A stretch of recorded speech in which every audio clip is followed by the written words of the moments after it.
नमस्कार, मी डॉक्टर अरुणा फिरोदिया।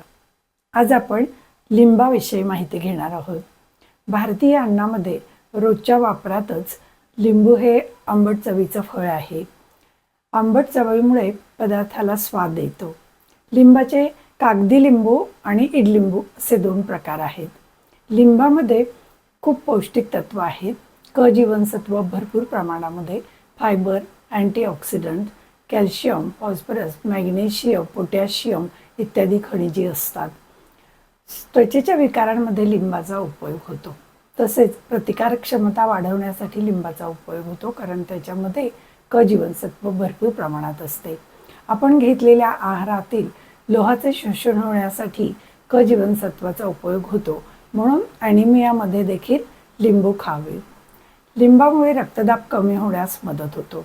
जर लिंबू आपण सकाळी पाण्याबरोबर घेतलं तर त्याच्यामुळे अँटीबॅक्टेरियल गुणधर्म असल्यामुळे आपली प्रतिकारक क्षमता चांगली राहते आणि संसर्गविरहित आपण राहू शकतो।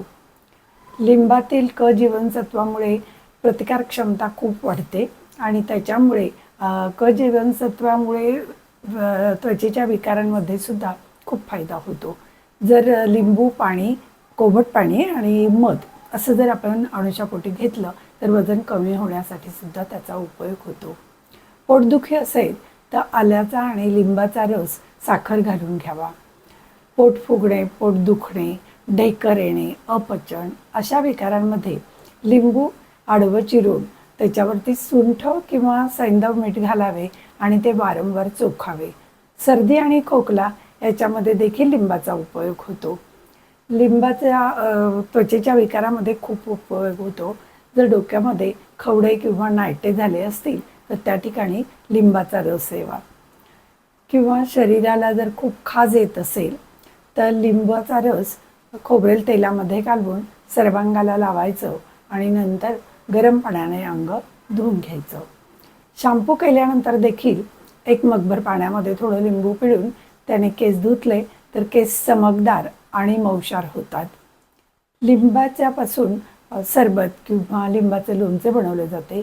तसंच लिंबू किसून त्याच्या ज्या कळ्या पडतात त्याचा सॅलेडच्या गार्निशिंगसाठी आणि सूप, स्टूअर इत्यादीमध्ये उपयोग होतो। जर लिंबू आपल्या खाण्यामध्ये सरबत सारखं जर आपण घेतलं तर पित्ताचा त्रास कमी होतो। ज्यांना सोरियासिस, एक्झिमा असे त्वचेचे विकार असतील किंवा अतिपित्ताचा त्रास असेल त्यांनी लिंबाचा वापर टाळावा। लिंबू जरी दिसायला खूप छोटे असले तर ते उपाय आणि उपयोग खूप महत्त्वाचे आहेत। दररोज लिंबू खा आणि स्वस्थ रहा। धन्यवाद।